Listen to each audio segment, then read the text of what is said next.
All right, to help you understand the principle of comparative advantage a little bit better, I'm going to work through a simple example with you.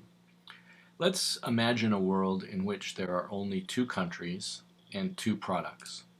The two countries we're going to be looking at we'll call Brazil and Argentina, and the two products that we want to look at we will call smartphones and laptops. All right, so in this simplified world, we're going to make a few assumptions here. We're going to look at some costs of production. Well, smartphones in Brazil cost one resource to produce. So what is a resource? Well, we're going to lump everything into that resource like cost of labor, cost of capital, cost of raw materials, everything that it takes to produce a smartphone.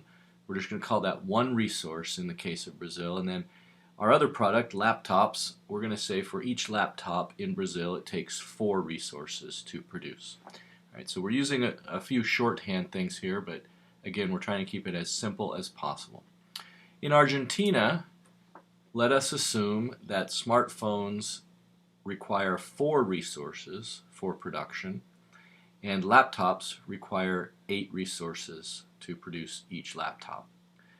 All right, so this sets up a circumstance. And we're going to say one more assumption here is that both countries have an equal amount of resources. So Brazil and Argentina each have 48 resources that they can invest in production of either smartphones or laptops or some combination of the two. All right, so let's take a look at what some of the possibilities would be in this scenario. Looking at maximum output, and here we're looking, it's important to designate that we are looking at this in the absence of trade. So without any trade going on, what are the possibilities of production? So if Brazil invested all 48 of its resources into smartphones, they could make 48 smartphones. Now remember that smartphones require one resource each to produce in Brazil. Now if they wanted to, they could instead, they could invest all 48 resources into laptops. If you recall, laptops require 4 resources to produce in Brazil, so the most that they could make is 12 laptops if all of their resources went into laptops. Now, of course, in a country with only 2 products, you're not likely to want just one or the other. So we'll assume that Brazilians want a mix of products, and so we'll say that they invest half of their resources into phone production, half of their resources into laptop production. That gives us 24 smartphones and 6 laptops in the absence of trade.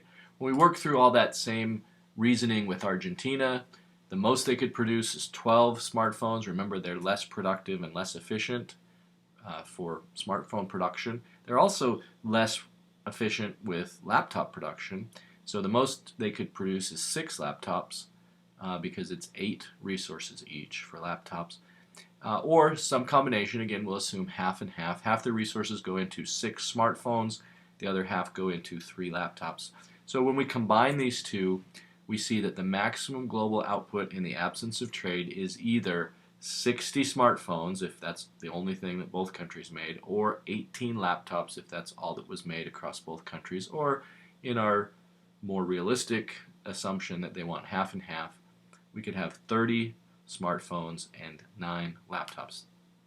Okay, so take a note of that, 30 smartphones, 9 laptops. We're going to come back to that in a little while as we continue to work through this example. Okay, well, so we know the costs of production in each country. We know how many resources are available, equal amount in both countries. We can also readily see that in Brazil, there is an absolute advantage on both products. In other words, they're more efficient in both. So actually, I'm going to go back to that here quickly just to show you. All right, so we can see very clearly here that Brazil is the more efficient producer of both smartphones and laptops. And if we recall our discussion on absolute advantage, in an Adam Smith world, Adam Smith would say there's no basis for trade here. Argentina is at a disadvantage in both smartphones and laptops. Since these are the only 2 products in the world, there's no opportunity to trade with Brazil because Brazilians wouldn't want anything that Argentina produces. They can produce both smartphones and laptops more efficiently They have an absolute advantage in both products. Therefore, there's no basis for trade.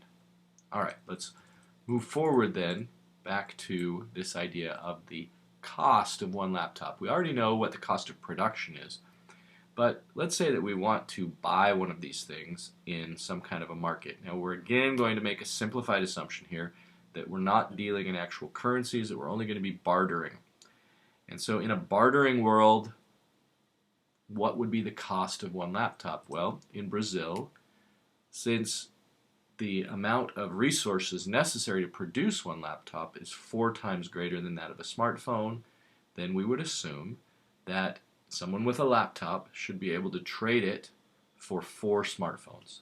That laptop should be 4 times as valuable as smartphones. So the cost of one laptop, or the price in a barter transaction of one laptop, is 4 smartphones in Brazil. Now we can ask the same question in Argentina. Here, we know that the costs of production are different, but one laptop is worth 2 smartphones in Argentina. Because remember, it was 4 resources for a smartphone and 8 resources for a laptop. Therefore, there are twice as many resources required for a laptop. Therefore, someone with a laptop should be able to trade it for 2 smartphones. Okay, so that is an interesting insight. This is where David Ricardo started to think about this idea of comparative advantage. Look at these prices in a comparative sense, not in an absolute sense, but in a comparative sense. One laptop equals 4 smartphones in Brazil. One laptop equals 2 smartphones in Argentina. Interesting. Well, let's continue with this line of reasoning, and let's think about the cost of a smartphone. So it's really just the inverse of what we just looked at relative to laptops. What's the cost of a smartphone if we're going to trade for a laptop? Well, in Brazil, 1 smartphone is equal to 1/4 of a laptop. We're not likely to go down the street and trade our smartphone for 1/4 of a laptop chopped up or something. That wouldn't be very valuable, but the principle holds true that the value of 1 smartphone is equal to 1/4 of the value of a laptop. Now in Argentina, that same inverse, the value of the smartphone is 1/2 a laptop. All right, so now we have a very interesting dynamic, not on the basis of absolute costs, but on the basis of relative values or relative pricing. So relative values say that laptops are cheaper in Argentina. You can get a laptop for only 2 smartphones. That's a bargain. Well, in Brazil, smartphones are relatively cheaper. They only cost 1/4 of a laptop. Smartphones are twice as expensive in Argentina. They cost 1/2 a laptop. So smartphones are cheaper in Brazil. Laptops are cheaper in Argentina. This starts to get the wheels turning a little bit.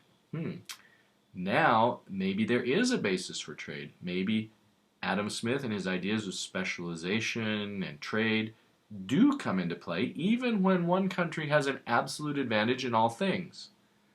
Here, Argentina has no advantages, and yet we see that laptops are cheaper in Argentina. Smartphones are cheaper in Brazil. That gives us a basis for trade. All right, so we can say, let's go out on a limb here and say that Argentina should specialize in the production of laptops because that's what they're comparatively better at. And Brazil should specialize in the production of smartphones because they are comparatively better at that. And then trade should occur between the 2 countries. All right, let's continue with that line of thought and see what happens. All right, in Argentina, we're going to put all of our production into the product that we can produce comparatively more efficiently, or that we produce the most value relative to the other product, and that is laptops. So all Argentina's production goes into producing 6 laptops. Now, we already stated that Argentina doesn't want 6 laptops. They want 3 laptops, and they want whatever number of smartphones they can get for what's remaining. So they're going to trade 3 laptops to Brazil for Brazilian smartphones. All right, so they're left with 3 laptops that they produced. They're going to take the other 3 to trade with Brazil. This raises another question. What will a Brazilian give for an Argentine laptop? Well, one might say, of course, a Brazilian would give 4 smartphones for an Argentine laptop. Isn't that the cost in Brazil, or the price of a laptop in Brazil? Well, not so fast. Because, yeah, we know the price in Brazil is 4 smartphones, but we're going to assume again that the Brazilian wants a bargain. At the same time, the Argentine is looking to make a profit. So if it's just 4-1, the Brazilian gets no bargain, the Argentine gets a profit, yes. If it's 2-1, Argentinian gets no profit, Brazilian gets a big bargain. So let's split the difference. Let's go ahead and say that the likely trading price is 1 laptop for 3 smartphones, and now both parties are happy. We're going to split the value created here. Each country benefits, and now we have the basis for trade. Brazil has motivation to trade. Argentina has motivation for trade. The price of a laptop rather, comes down in Brazil. The value of the smartphone goes up with trade for the Argentinian. All right, let's go with this. And we say that Argentina sells its 3 laptops to Brazil at the price of 3 smartphones per laptop. And so it comes home, the Argentinian trader comes home with 9 smartphones. Great. So what does Argentina have? They're left with 9 smartphones and 3 laptops. All right, we'll file that away for a second. Now let's look at the case of Brazil. Now Brazil wants a total of 6 laptops. So it only gets 3 from Argentina in that trade. That's all Argentina had to trade with Brazil, but that's 3 short of what Brazil really wants.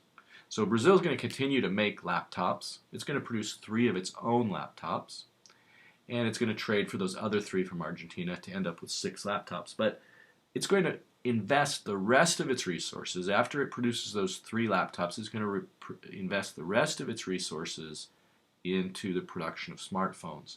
So what does that mean for Brazil? Well, they produce the 3 laptops at a cost of 12 resources.